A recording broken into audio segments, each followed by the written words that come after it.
Broadcasting from the Investor Hour studios and all around the world, you're listening to the Stansberry Investor Hour.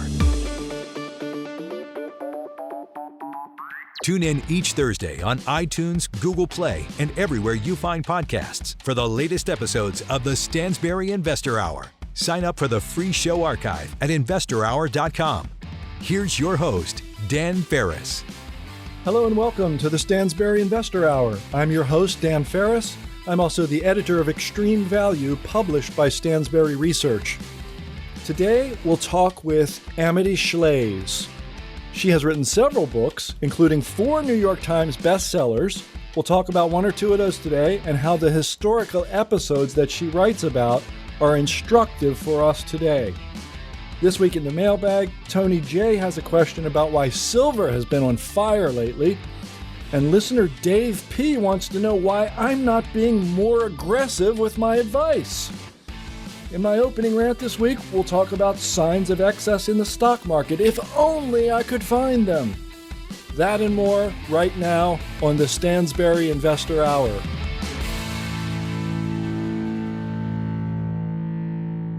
Where are they? Where are the signs of excess in the stock market? Oh, wait a minute. What's this? It seems that Kodak was up as much as 1,400% over a 2-day period earlier this week.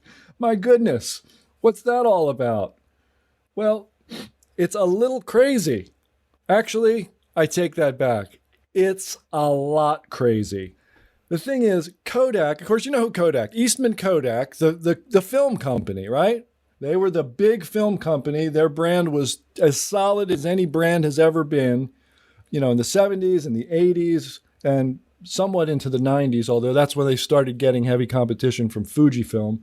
Actually, they screwed the pooch. Kodak screwed the pooch by not sponsoring the 1984 Olympics, which I think it was in Los Angeles that year. And they let Fujifilm do it.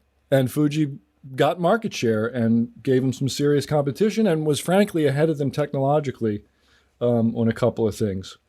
So yeah, Kodak declared bankruptcy in I think 2012, came out of it in 2015-ish. And the stock is, until this Monday, it was down 96% from its high in maybe 2014 or so. So just insane, right? One of the biggest disasters of the past several decades. They really didn't have to be a big disaster. A guy at Kodak invented the first self-contained digital camera in the 70s, in 1975. And a guy named Steve Sasson, something like that, as I recall. Yeah, so look, the person who invents something doesn't always make a lot of money. There's a whole book called The Innovator's Dilemma, this whole idea that the innovator, the one who invents something, usually doesn't make a lot of money off of it. But it seems to me like they had a first mover advantage there that they could have taken advantage of. But they didn't do it, and they became the disaster known as Kodak. Until, Tuesday. And that's when we got the news that, well, actually, we got the news. It's really suspicious, right? Because what happened was Monday, the stock was nowhere. It was $2 or something.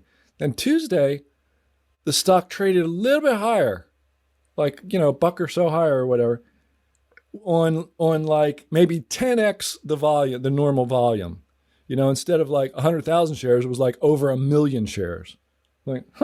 What's this? Oh, then after that, then we get the announcement that sends it to the moon. So somebody knew. Somebody was buying the stock because they knew.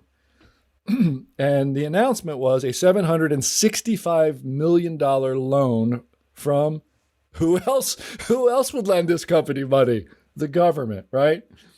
I mean, they're lending them $765 million. The market cap was $100 million before the announcement. In that ballpark anyway. It was 90 million, 92 million, something like that, as of the close on Monday, closed at $2.10.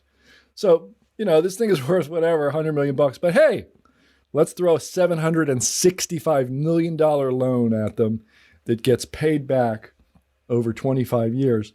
And the reason they did that was because the government is invoking this thing called the Defense Production Act. Okay, so the Defense Production Act from 1950, basically it was in response to the Korean War. They passed the bill in September 1950. And, these laws that they pass in Congress, they have the short name, the Defense Production Act in this case. And then they have the long name, which tells you all the stuff in the law and exactly, what we're doing and why we're doing it. So the long title of the Defense Production Act 1950 is this: an act to establish a system of priorities and allocations for materials and facilities, authorize the requisitioning thereof, provide financial assistance for expansion of productive capacity and supply, provide for price and wage stabilization, provide for the settlement of labor disputes, strengthen controls over credit, and by these measures facilitate the production of goods and services necessary for the national security and for other purposes. Now, I love those last few words, and for other purposes, right? Because this is just like it becomes a blank check act. And, national security is vague enough, but then for other purposes, oh, well, whatever we want. We invoke the Defense Production Act. So that's what's happening now. The government's invoking this thing and throwing money around to protect the national security. And one of the national security issues these days, everybody's all upset that so much of our medicine that we take in the United States is actually manufactured in China and India. And everybody thinks that's terrible. And so we got to stop that. We got to subsidize and make more medicines at home. And that's what Kodak is going to make. They're going to make basically ingredients for medicine is what I got from it. I mean, look, there's a bit of a problem here already, because the problem is this. This thing had a $100 million market cap. It probably should never, no banker would look at this thing and say, hey man, let's loan him $765 million, give him 25 years to pay it back. No one would ever say that. And it's a big fat loser. It was managed straight into bankruptcy and straight into the ground. And that's the company that they pick to give money to? I don't know. Maybe they say, well, Fujifilm came in and they took their business away, and so they're the target of a foreign business or something. I don't know. I don't know how this is justified. I'm just trying to read the minds of the idiots who do this stuff. But there was an article in Barron's where they were just kind of spitballing around, and they figured maybe a generic drug company, they spend $1 in assets to generate 40 cents worth of sales. And if you can do that every year for long enough at a decent margin, you got a decent business. And they thought, well, we get a few $100 million in revenue. Maybe the business is worth eventually in the general ballpark of just say $500 million, right? 500 million, let's just say. Well, the stock actually hit a peak of $59.98 earlier this week, in the day this announcement really hit the ticker. So that would be like 2.6 billion. Maybe, and Barron's is totally spitballing. They don't know. They're just throwing numbers around because it's early days. We don't know exactly how it's going to turn out. But they're throwing this number around, it's like $500 million. And that's $500 million if everything goes swimmingly. That's $500 million if everything works out just perfect. And Kodak indeed does create a brand new business from this loan they never could have gotten on their own merits. I consider this highly unlikely. But okay, so why then did the thing get to a market cap of 2.6 billion? And the last quote I looked at was $1 billion. It was like $1.4 billion, $1.5 billion still. 2-3 times, any reasonable notion of not what it's worth, but of what it might be worth. Even if it trades at 500 or 600 million today, based on that, that's a gamble. It's a gamble if they peg the most optimistic intrinsic value in the market today, right? But that hasn't happened. The stock went absolutely ape. It went nuts. So, like I said, if only I could find signs of excess in the stock market. Another thing I saw was on Twitter. I'm sorry, I don't remember who posted it, but somebody pointed out that at the moment he posted it, he said Shopify was trading at 870 times EBITDA, which don't even worry about what that means. It's just like the most optimistic view of earnings power of a company, all right? And it was 870 times that at the time. And I immediately thought of Yoda, right? Yoda, the little green guy from Star Wars. He lived to be 900 years old. He was 900 years old when he died in Return of the Jedi. You remember he told Luke, he said, you won't look so good when you're 900. You remember that? So I thought, well, Shopify is like, if there's a Jedi master born today who is going to live to be 900 years old, this is his one stock retirement plan. Because on the most optimistic view of earnings, you'll get paid back 870 years from now on your initial investment. But then if you live to be 900 like Yoda, you're living high off the hog for 30 years, man. It's just free money from that point on. Or Methuselah from the Bible, he lived to be 969? So, even longer. What? Almost just call it 100 years. But then I kind of looked at the financials. Like I just took a quick look. I was like, what is Shopify's EBITDA?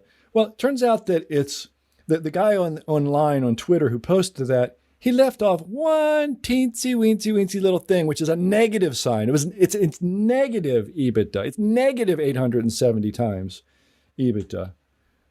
So, Yoda's retirement plan is shot. I got nothing for him. If a Yoda is born today, I don't know what to tell him. And, like I said, it was the most optimistic view of earnings anyway, but now it's losses. Almost 900 times losses. If only there were some place in the stock market where I could find signs of excess. And of course, we talk about Tesla, talked about that. And Vitaly Katzenelson, he actually kind of nailed the excess in Tesla. He wrote a piece about it, and you can go find it on his Contrarian Edge website. And the piece's title says it all. It says, Tesla's stock price discounts temporal wormhole into the future, which is basically what I was saying about Shopify and the whole Yoda thing, right? Because you got to go through a wormhole 900 years into the future to get any reasonable discounting, right? The market is a discounting mechanism. It's a valuation mechanism. That's all discounting means there. It means it's placing a value on businesses. And when you place this kind of value on businesses, you're saying investors are willing to wait, 800 years to get their money back. And it's crazy. So yeah, I might be a little sarcastic when I say I can't find signs of excess in the stock market, because there's obviously at least 3 of them, and I'm sure there's many more. You could probably write in and tell me, write into feedback@investorhour.com and tell me the ones you see, right? So we covered Tesla, Shopify, and Kodak. Let me know if you see one that is truly insane and discounts a temporal wormhole into the future. All right? I think that's about all we need to say about that for the moment. Let's talk to Amity Schlaze. I really am excited that she's here. I absolutely love her book, The Forgotten Man, so I'm going to talk to her about that. And she has a new book out called The Great Society. We'll talk about that too. Let's do it right now.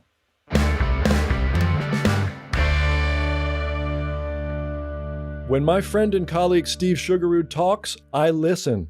Steve predicted the rise of gold in 2003, the top of the dot-com bubble in 2000, and he even called the bottom of the Great Recession in 2009. Steve is once again pounding the table on a new prediction. He believes that a mania will hit the U.S. stock market and take most investors by surprise. He said that thousands, if not millions of dollars will change hands as a result of the anomalies he found in the market. If you want to find out how you can profit from Steve's prediction, he has laid everything out in a video that just went viral. Go to www.investorhourtruewealth.com to watch the video and find out how you can profit in this roller coaster of a market. I watched it, and what Steve found is astonishing. Again, that's www.investorhourtruewealth.com.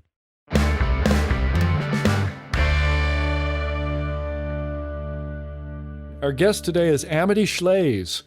Amity Shlaes chairs the board of the Calvin Coolidge Presidential Foundation, a foundation which is based at the birthplace of the 30th president in Plymouth Notch, Vermont, with an office in the Georgetown area of Washington, D.C. The Coolidge Foundation is the sponsor of the popular Coolidge Scholarship, a full college scholarship for academic merit, and the Coolidge Senators Program, which exposes gifted students to the values of President Coolidge. Hey, that's a worthy cause, isn't it? Her newest book is The Great Society, A New History, and Shlaes is the author of 5 previous books, 4 of which are New York Times bestsellers: Germany, the Empire Within, The Greedy Hand, Why Taxes Drive Americans Crazy, The Forgotten Man, A New History of the Great Depression, Coolidge, and The Forgotten Man Graphic Edition. She was a syndicated columnist for 10 years, first at the Financial Times, then Bloomberg. Before that, she served as an editorial board member of the Wall Street Journal. Over the decades, she has published in periodicals including The New Republic, The New Yorker, The Spectator of London, The New York Times, The Washington Post, and National Review. For the past 5 years, she has chaired the jury of the Hayek Prize, the Manhattan Institute's book prize. She also serves as presidential scholar at the King's College in New York. Amity Shlaes, welcome to the podcast. So glad to be here. And we're really glad to have you. I actually met you briefly years ago at the Grants Conference when you were giving out copies of your book, The Forgotten Man, and I saw the title of it, and right away I was suspicious because I know people throw that phrase around. They're very sloppy with it, aren't they? But it means something very, very specific that I'm hoping we'll talk about today. But first, I'm just curious, Amity, why this particular career direction? You write about very interesting topics, usually from a very different perspective than we get on those particular subjects. On The Forgotten Man and The Great Society, how did you become Amity Shlaes? Business is part of life. The economy is part of life. The economy is our joy and our sorrow. And most historians aren't so interested in econ, or they've never thought about it, or it's not apparent to them what role the economy plays in our culture. So I think it's very important. And it offers some corollary lessons to whatever the public sector is offering. Calvin Coolidge said, the chief business of the American people is business. And that is true. He said it in tandem with the chief ideal of the American people is idealism. So he had them both. But the undertold story of the heroism and flaws of business and of what rules do to business called out to me and for foretelling. That's the truth. But of course, the short answer is I lived near communist places and I saw what it looks like when business isn't allowed. And I worked at the Wall Street Journal. That was my graduate school where I learned all about business. So I'm curious about what communist places you lived near. Well, you think about your children, right? As a child, my talent was foreign language. It's sort of like musical talent. It's unreliable and it fades. But such as it was, that was my talent. So as a kind of cultural person, I knew German, and I happened to get a fellowship to Germany following college in America. And I happened to work for Newsweek and the New York Times as a junior helper. And I went over to East Berlin and all that. I was always attracted to Berlin, the divided Berlin. This is pre-89. And if you work in communist places, then I ended up, eventually going to Poland and Czechoslovakia and Russia and the Baltic nations. And what you see over and over again is money that doesn't work. What's that about? Money that's like toilet paper. And the organizing principle for a lot of these countries was not culture, which is what's taught at school. Chinese are like that because Maoism comes from Confucianism. That's sort of the way it's not so at all. The organizing, the economic regime affects the culture. Chinese and Russians and Americans aren't that different. What's different is our system and how our system treats business, enterprise, the economy. So this became very clear to me that it wasn't the language, it was the economic rules that made the culture. A good example would be Poland never totally collectivized agriculture. People got to keep their chicken, their little plot. And that meant that people in Poland starved less often than they might have in the Ukraine or in Russia, where collectivization was more thorough and violent. So econ, what was clear to me, was the key to explaining most everything. That's a really profound, encompassing statement, isn't it? That last one that you just made. You think of it from the point of view of my father, who was a real estate appraiser and developer, and a very thoughtful man. And I could see how in real estate there's so many regimes too. You have the state regime, you have federal law where there would be, say, a big federal loan for a certain kind of development, or discouraging a certain kind of development, or effect upon interest rates. And I could see my father, a little craft, very beautifully built, trying to navigate the waters of the United States, the different jurisdictions, and he'd be cast up against some wall or other he hadn't seen in terms of business. So that affected me too, how very much a change in rules can affect a business. Right. And one of the big reasons why I wanted to talk with you today is because it struck me when I read your book, The Forgotten Man, what a perfect focus that was for understanding how different all those rules were. Well, they were non-existent really before the 1930s. And then after the 1930s and after World War II, it's almost like two completely different countries. We just thought about government so differently, it seems to me, about the role of it in our lives before the 1930s than we did after the 30s and after World War II. And I just think it just is such an insightful thing to me to focus on the forgotten man as the way to understand that. And I was hoping that we could start talking about this and that you could sort of educate our listener a little bit about the two ways, the forgotten man, the original conception by William Graham Sumner, and then explain what happened to that term during the New Deal. Can you do that for us? Yeah, you were wondering if I'd got the Sumner, right? So the way it goes is what we know in our history is that Franklin Roosevelt, the New Deal president, declared he would help the forgotten man, quote unquote. It's called the Forgotten Man speech. It was a campaign, actually, where he first said it. The man at the bottom of the economic pyramid. And in my cartoon version of Forgotten Man, there's some pictures of that scene where he's delivering the speech, and you can sort of feel the phrase resonate with the country even as it goes over the airwaves. Forgotten man, forgotten man. This is at a time when 1 in 4 was unemployed. So, wow, I'm the forgotten man. And what he meant was the poor man, the unemployed man. And what he meant, Roosevelt, also was we must help him by sending him money. It turned out that was the New Deal, or giving him some kind of make work job. But the phrase was not invented by Roosevelt. It existed in the culture. It was a meme before them, because there was a professor at Yale named William Graham Sumner who wrote about the forgotten man, and his concept was different. He had a sort of little algebra that he offered for the forgotten man. He said person A and person B want to help person X, the man at the bottom, the man Roosevelt described, the poor man, the man really in trouble, person X, that's fine. So they get up a law to do something to help X.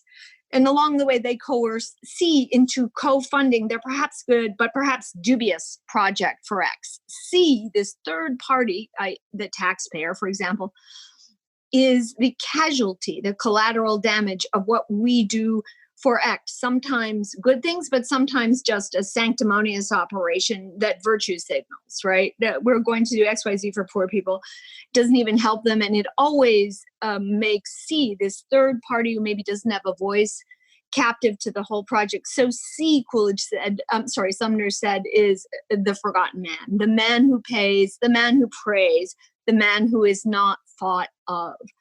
And Sumner said that, he was from a preacher background. He'd become a sociologist, but culturally, he was from a preaching background. And he said that as though in a sermon hundreds of times. See the forgotten man, the man who pays, the man who prays, the man who is not thought of. And these two concepts, the taxpayer who funded the perhaps dubious New Deal project on the one side, and then the recipient who supposedly benefited, the poor man on the other, these two concepts of which you favor, which forgotten man, they were well aware of this conflict in the 30s and wrote about it extensively. It's only subsequent to the 30s we forgot all about Sumner, and we only focused on the forgotten man, the poor man, whom we want to help. But the question is whether it is the aforedescribed method the right way. So there was this big fight, and the fight must be revived because there is always a C who pays, and sometimes what we do for X isn't worth the pain we cause to C. Right.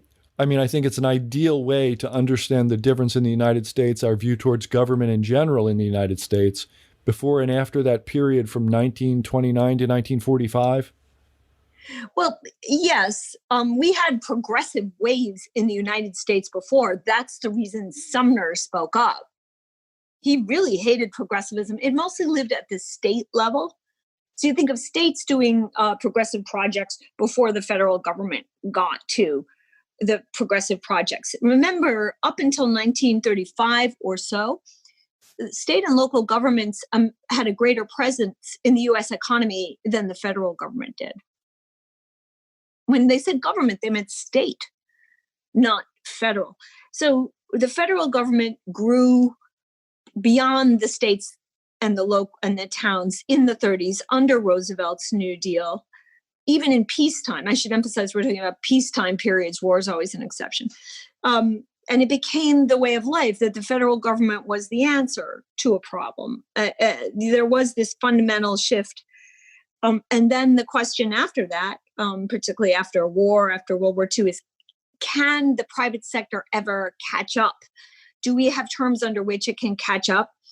The hypothesis post-war was, well, enough growth will obviate the federal government. And at times that seemed like it might be true. Yeah, I'll say.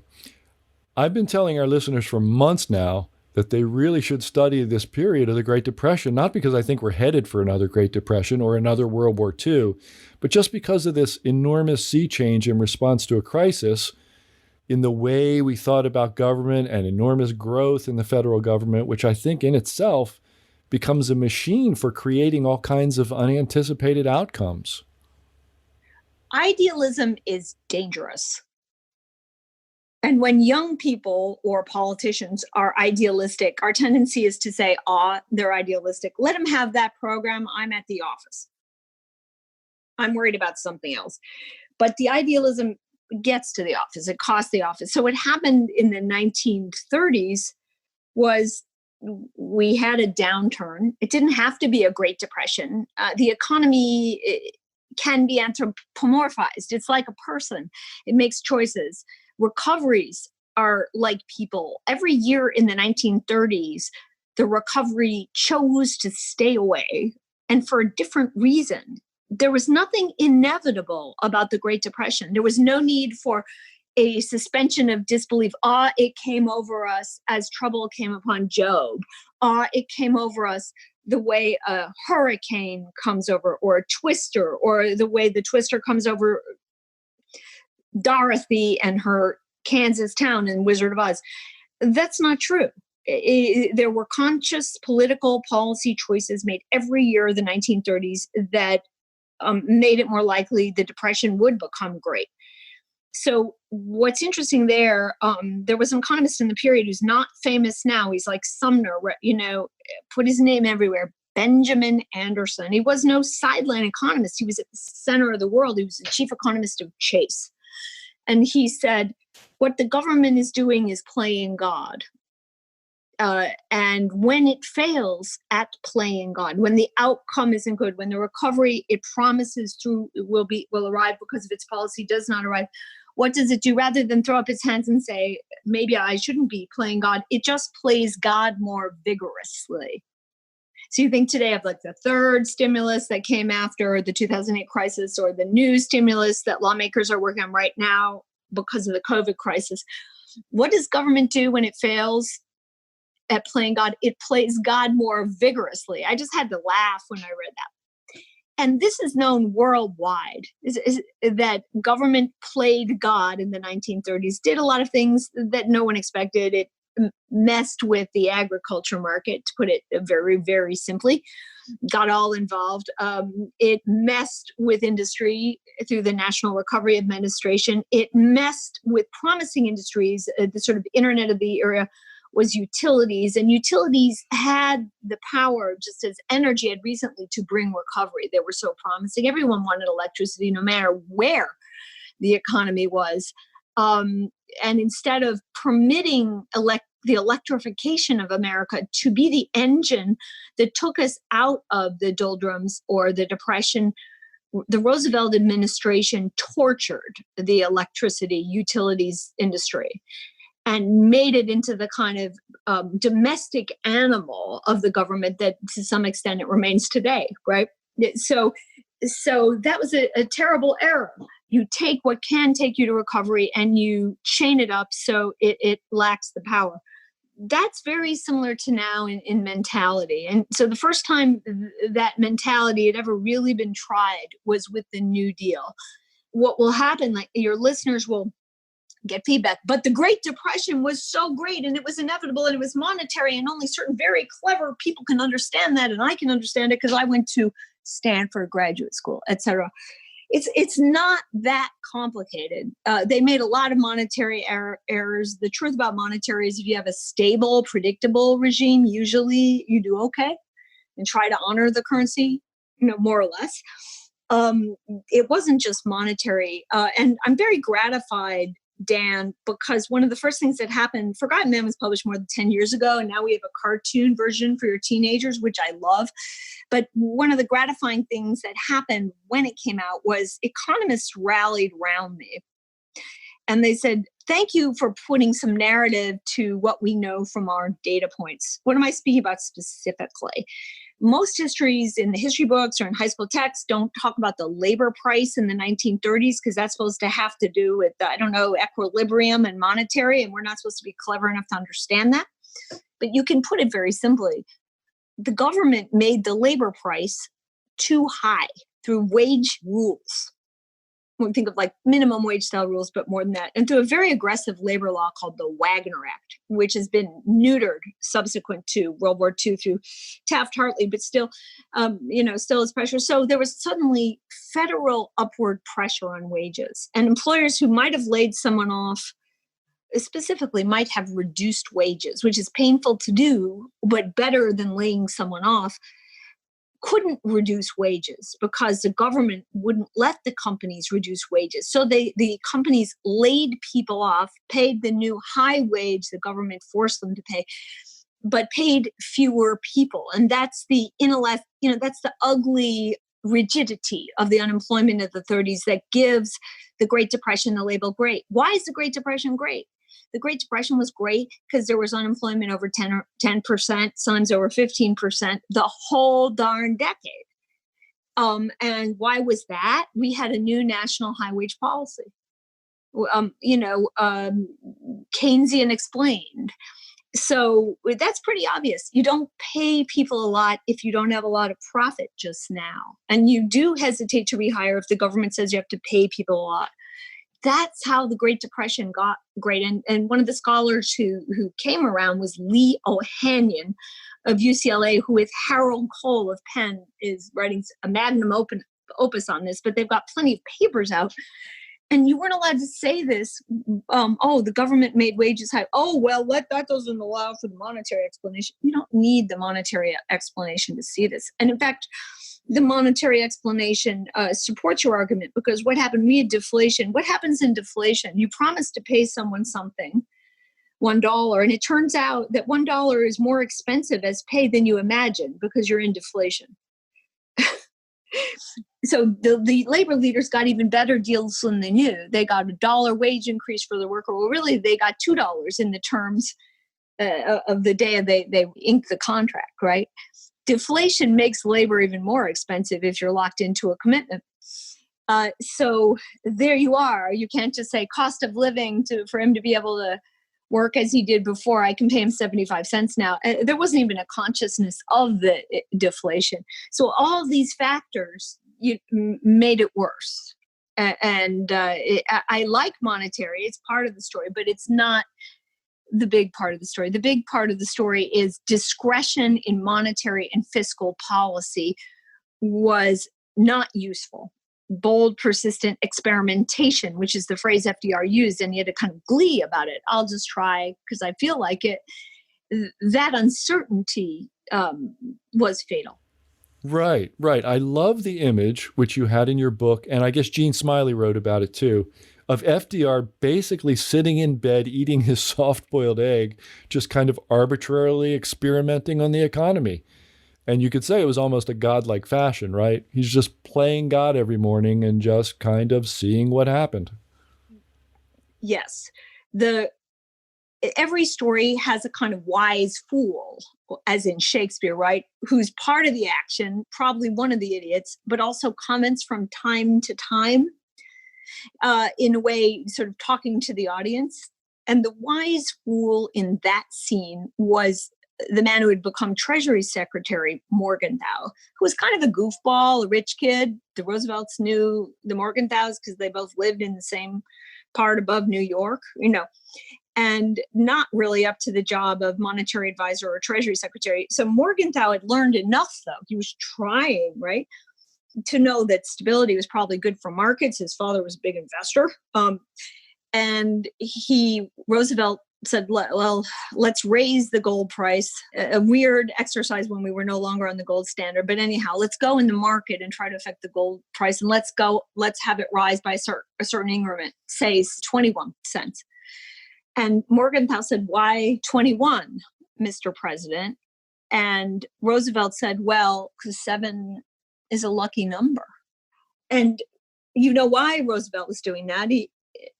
He saw the effect of deflation on credit, but it was so arbitrary.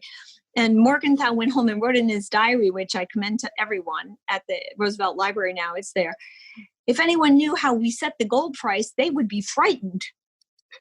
That is how arbitrary it was, the decision that's so important to transactions day to day, that's so important for international markets, it's so important to nations that are struggling. Remember, Europe is not recovered and is heading towards fascism. What is the U.S. doing? It's just fooling the heck around. So that scene stuck with me. Gene Smiley describes it well. I recommend Gene Smiley's primer on the Great Depression. It's a very basic book. He's a very modest man. It's short. He kind of laid it out. That was helpful to me in writing Forgotten Man. Yeah, I agree. I just finished it recently. But, it occurred to me as I thought about that scene, it's very arbitrary and kind of crazy, picking lucky numbers or whatever. But at the same time, you could have employed an army of economists at that same moment to do the same job and have them be the most informed people in the world, and they still would have screwed it up. They couldn't have done any better, in my opinion. Well, your listeners will have different monetary views, but I think we can all agree we like stability and a predictable regime. And the heck, you got to intervene thing, that is political. Keynesianism is window dressing for vote getting, in the monetary or in the fiscal. It's like a patient who's dying on the table, and he's going into a coma, and you say he needs a transfusion, that would be a monetary stimulus, right? Or he needs an apparatus to make his heart jump. Okay, but why is he dying on the table? He may be dying because he has an endocrine problem, and he's in a coma because he's hypothyroid. That was sort of, that's the best analogy. You can stimulate him back to life for a little bit, but the underlying problem is incremental, gradual, modest, cheap to fix. A few Synthroid and he'll be better. Or, his toe is falling off, it needs to be amputated. No, he has gout and 2 pills will change him in a week. No amputation. So it's sort of like a sort of preference. Economists like to be surgeons because it's dramatic, preferably heart surgeons. And when they might be better served being, wise rheumatologists or endocrinologists, or it's not always, the remedy is not always as dramatic as the scene. Yeah, I agree. The way I tell Keynes in the general theory, it's like an incantation, right? It's this academic incantation, and you say it a number of times and you walk backwards over the grave at midnight or whatever, and then you go and do whatever the hell it is you want to do. Well, the economists, there are 2 problems in economics. Say this as someone who loves economists. One is economics are the servant of politics now, or is the servant of politics now. So Keynesianism gets more credit than it deserves, given its now extensive record. And the second related to that as part one is economists tend lefter than they used to. So they want the Keynesianism to work, or they even want redistribution, which, Piketty. But the second problem is they're a guild. And they're like a guild from the Middle Ages. And unless you have the right kind of degree, their kind of degree, and were the student of their own teacher, they don't respect you. So what will they do? They mystify economics. They say, well, you're not quite clever enough to understand this. You don't have the masters in math. You don't have whatever. So therefore, trust me, I am wizard and you are poor citizen. That's crazy. Economics is not that hard, really. We can't always solve it. We can't figure out why we don't have inflation now. But it's, we know it's one of 8 factors. And this mystification to scare off challengers is very tiresome. It is. You don't know Latin, I know Latin, and I can talk to God, so you just be quiet, let me handle it, is the way I hear it when they say those things. Very related, very medieval. So what can the rest of us do? Well, thank God there's business school, which is more open. Usually in business school, there's enough pragmatism that you kind of can think from the point of view of the firm. That helps a lot. That's part of our problem. When an economist says something, and a Fed person says something, we all just bow and scrape. Okay, so Amity, I'm going to shift gears a little bit. A lot of folks right now, we live in a time of great tumult. This virus is running around. People have shut down whole economies. It's gone haywire here. So what I hear people doing is everyone's looking for a historical analog. And I'm telling people, well, study the Great Depression and World War II. But you have another idea, and you have a book to back it up that just came out. Maybe tell us a little bit about that. Well, the New Deal didn't finish, and it kind of got discredited. If you look at what Congress did to Truman after World War II, right? They changed that darn labor law.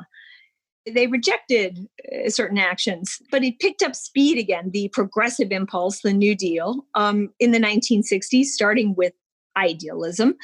And Johnson more or less explicitly vowed to continue what Franklin Roosevelt had started. And that was the program called the Great Society. Johnson, it shared ambition Johnson didn't say, I want a good society. He said, I want a great society. So in this book, what I look at is what the government did with the Great Society. And frankly, you can include JFK and Richard Nixon as government expanders in the Great Society. So the whole 60s, we were expanding away inadvertently or advertently, and we wanted to get to great. Okay, we want to get to great. There are two ways to get to great. One is through the public sector and one is through the private sector.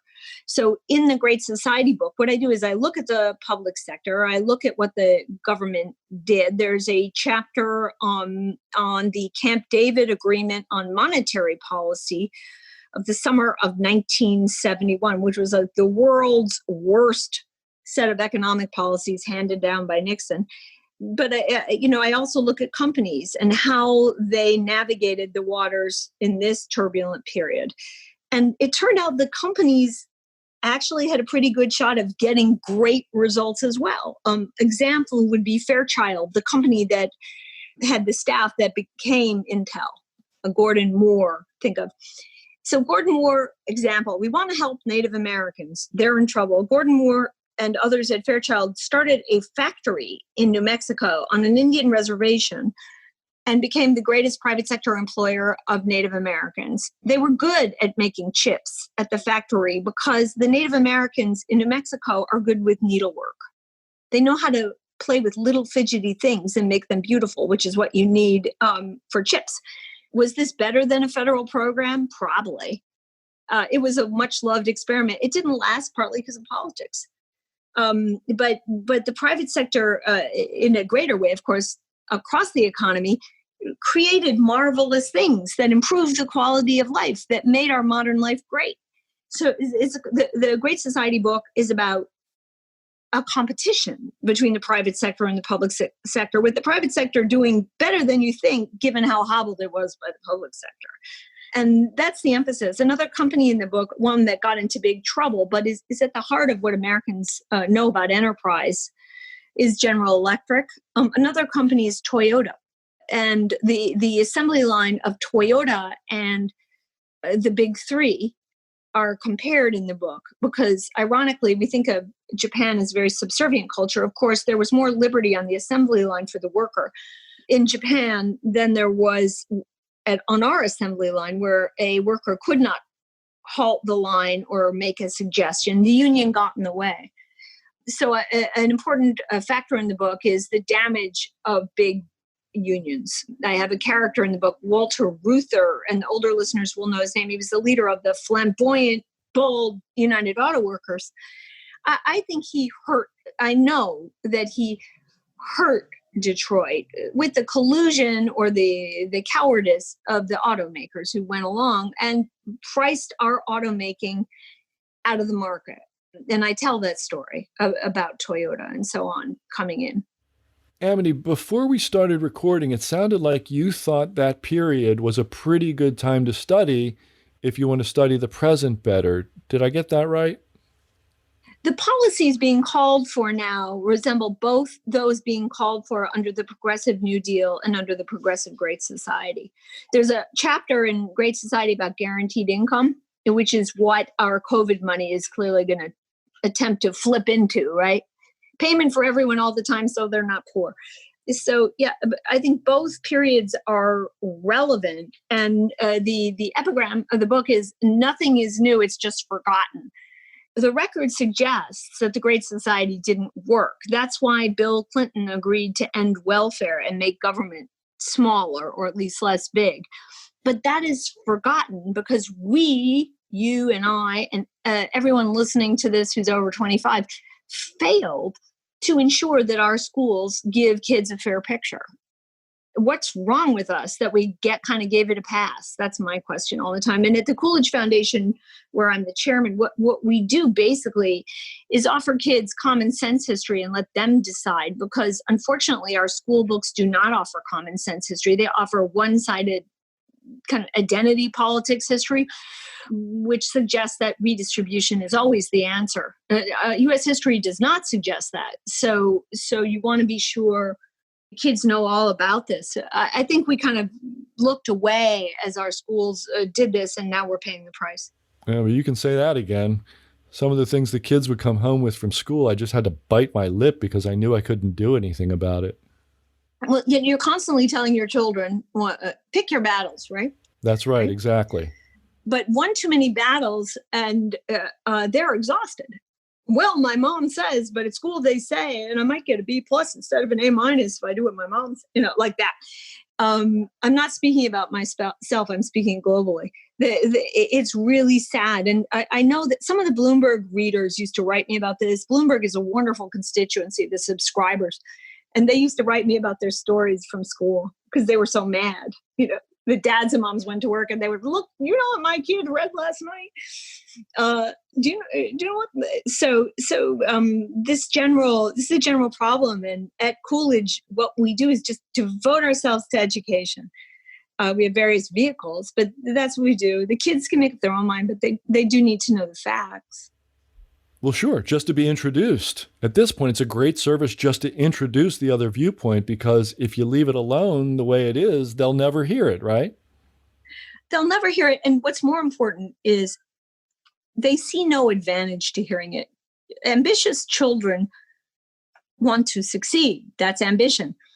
And if they see that the entire progressive culture is where that all the credentials of success are within the progressive culture, that would be true for the humanities.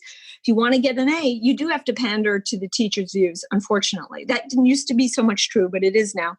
If you want to get into a good college, you often have to write what they want to hear, and what they want to hear is the progressive narrative.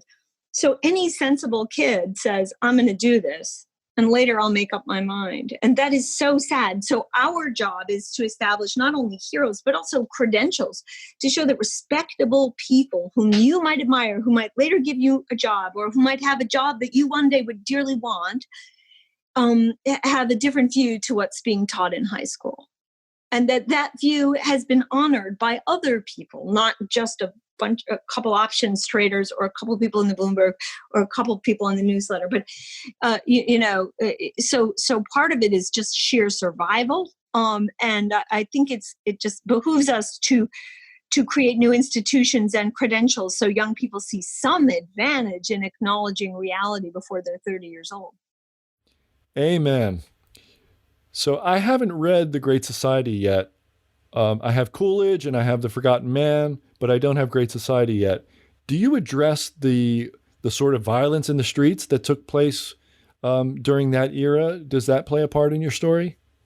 Oh, absolutely. There were the terrible riots in the 60s. That's what all the TV are showing now, pictures of Watts, or which was the first one that changed the consciousness. Pictures of Detroit. There's a recent movie about Detroit. And what I discovered, the general response to a riot or the potential for a riot is don't let it happen again or prevent it. And on the left, progressives want certain things, and they have a lot of authority because the right says, I just don't want this to happen again. I don't want one more Starbucks to be vandalized, right? Make it go away. We'll pay anything to make it go away. So that's the political spectrum.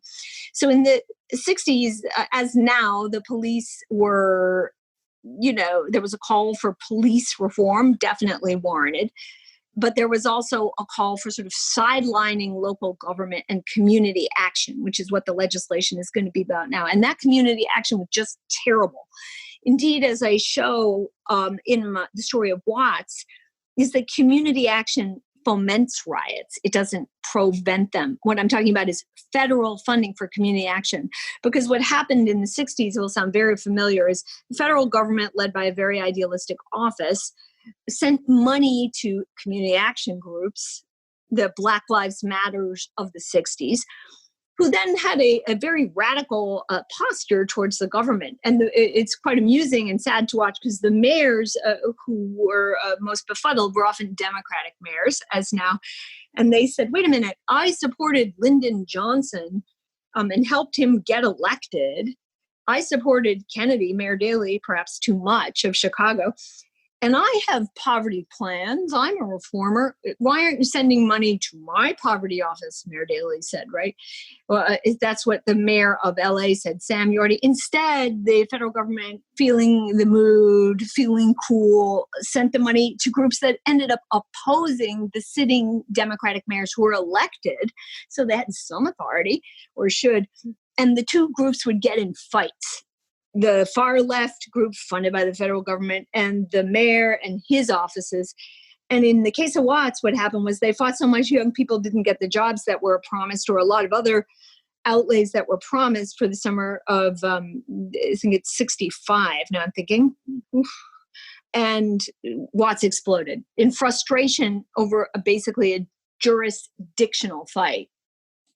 So that you think about community action now, which is going to be the next thing, new police, social workers instead of policemen, all that. That's just a replay of the 60s. So I have quite a bit of material in that. And the name of that chapter is The Revolt of the Mayors. Because the mayors, as I say, they thought they were the reformers.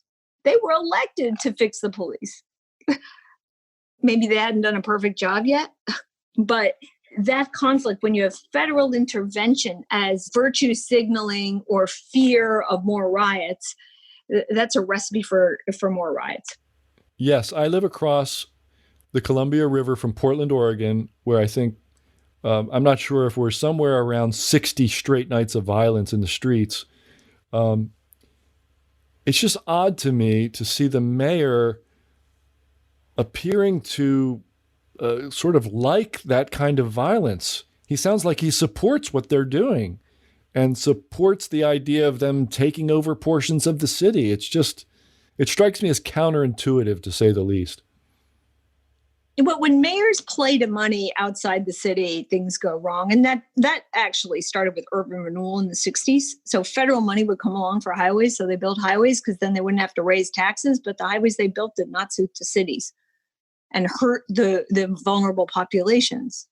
In the Detroit riot, they said that, well, the people who had been displaced had disappeared, displaced by auto building and by highway construction. But they came back and materialized in the Detroit riot because awful things happen when the federal government intervenes on the local level. There's a wonderful book called The Black Silent Majority by Michael Fortner, not very well known, about African-American casualties to racially oriented sanctimony. Sounds like a bit of timely reading today, too. Amity, we're actually at the end of our time, which I really hate to say because I want to hear more about the Great Society. But I ask all my guests the same question when we get to the end of the interview, and I'm really curious to know what you'll say. If you could leave our guests with just one thought, what might that be today? The thought is that the U.S. is not changed irretrievably. There's a lot of ruin in a nation, as has been said. And one of the things I believe in doing is highlighting the past that's more rational. That's why I give my life to this underrated president, Calvin Coolidge. And we're in a time when statues are coming down. Those of us who don't like to see statues come down in a violent way, at least not all of them, I counsel everyone to build institutions and not just sit on the defensive. Oh, they shouldn't take down the statue of Frederick Douglass because, heck, he was an abolitionist. Why is that? Instead, build your own statues, build your own institutions, build your own schools. I hope the listeners will join me at the Coolidge Foundation. We aim to get Coolidge to more Americans. We have high school debate programs and so on. But build your own institutions, build new ones. Don't give up or live it perpetually in a defensive crouch. Oh, that's good. Yeah, absolutely. Thank you for that. Okay, Amity, I will read The Great Society, I promise. And you've made me more curious about it than ever. So maybe after I get through that, we could have you back and talk about it some more. Oh, sure. Well, I'm glad to talk to you. Thank you for this chance. And I'm sorry about the slow arrival. No worries at all. Thanks for calling in and talking with us today. All right. Bye. That was really interesting, and I hope that you guys will read about The Forgotten Man. The difference between the original conception by William Graham Sumner in the 1880s and then what it became after the 1930s and after the New Dealers got done with it. I mean, if there's one focus point that can show you the complete difference that I'm trying to emphasize to our listeners, to you, between the United States before that period and after, learning about the Forgotten Man is an excellent focus point. It's an excellent way to grasp that. And Amity's book, The Forgotten Man, is an excellent way to understand that difference. All right, let's take a look at the mailbag.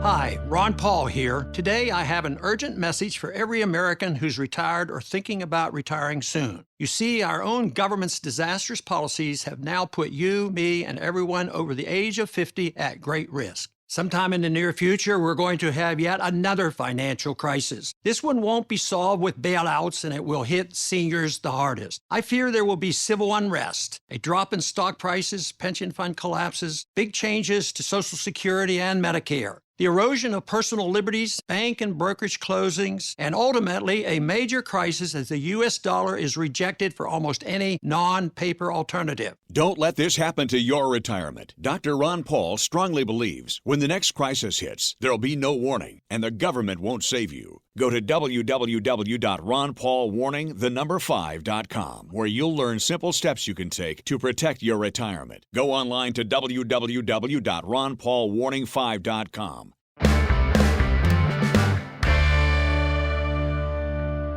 In the mailbag each week, you and I have an honest conversation about investing or whatever is on your mind. Just send your questions, comments, and politely worded criticisms to feedback@investorhour.com. I read every word of every email you send me, and I respond to as many as possible. I read every one, but I don't respond to everyone. I respond to as many as I can. All right. First up this week, we have quite a few. We have some good ones. First up is James K. And basically, James K., I won't read the whole thing. He's just asking about the trailing stop percent function on E-Trade. And James, the way you describe it, yeah, that does the job. That's exactly what it is, what you're describing.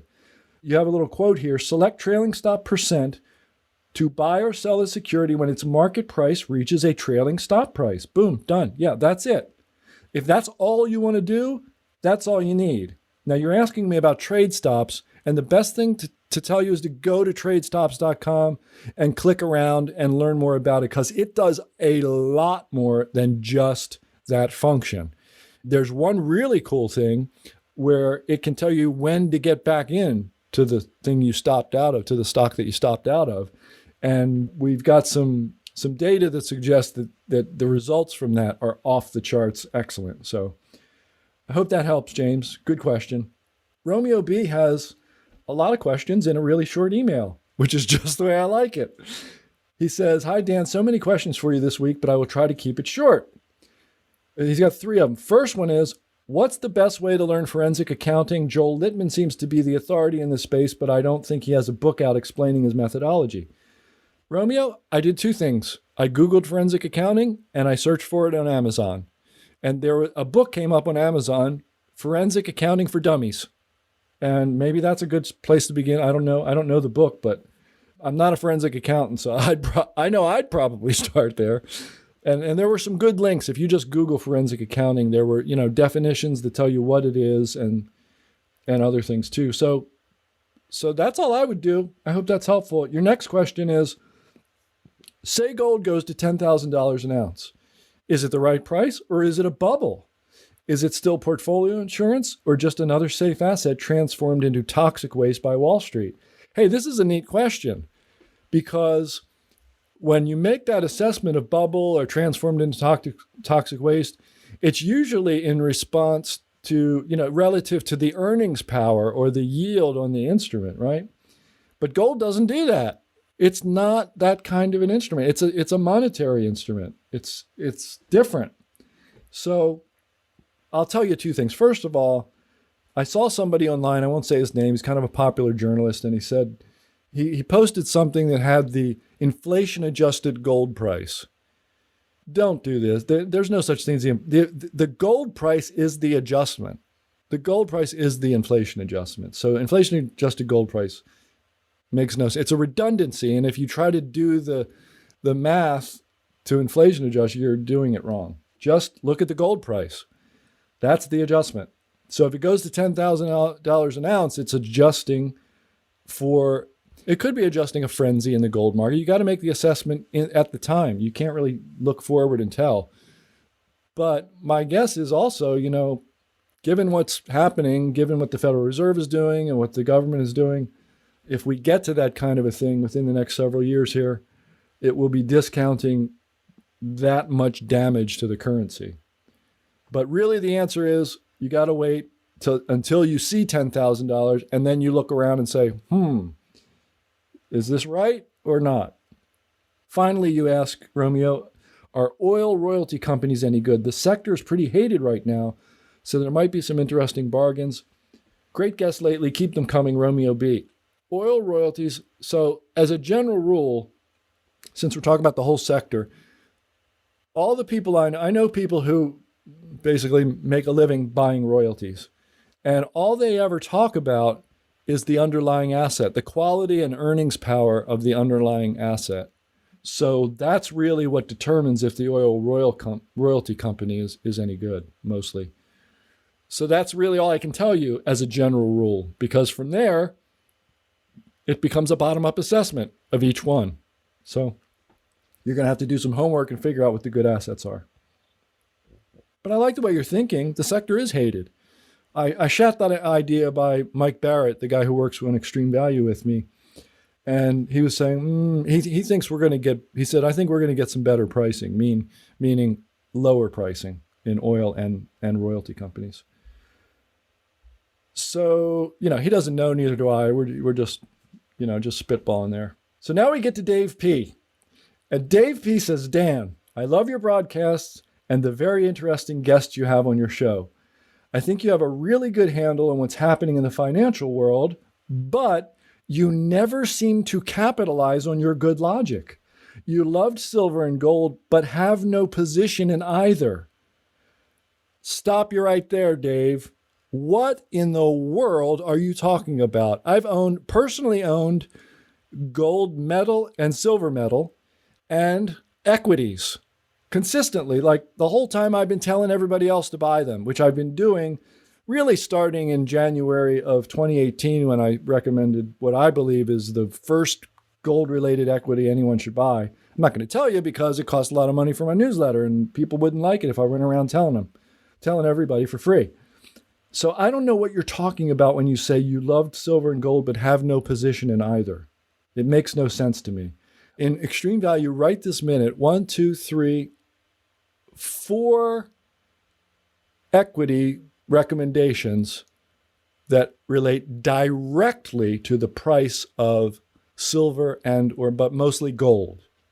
Don't know what you're talking about. I have in my wife's 401k is loaded with gold stocks.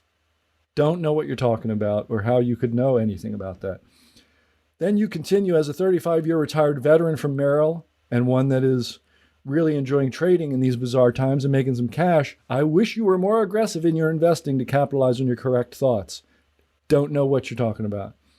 But Dave, he does say, in the end here, keep up the good work. I look forward to your podcast every Thursday evening. You're a breath of fresh air in a very polluted and corrupt sea of financial advice. Well, thank you, Dave. Except for that one little thing where I have no idea what you're talking about. It's a wonderful note. Next comes Ricky T. Ricky T says, I've been listening to your show and I learned a lot from you and the guests. Thanks for your dedication. I have a very basic, stupid question I want to ask. No stupid questions, Ricky. He continues, I was reading Porter's book, The Battle for America, on page 180. He was talking about how to find the intrinsic value of the stock, and he mentioned never pay more than about 10 times the maximum annual free cash flow for operating companies.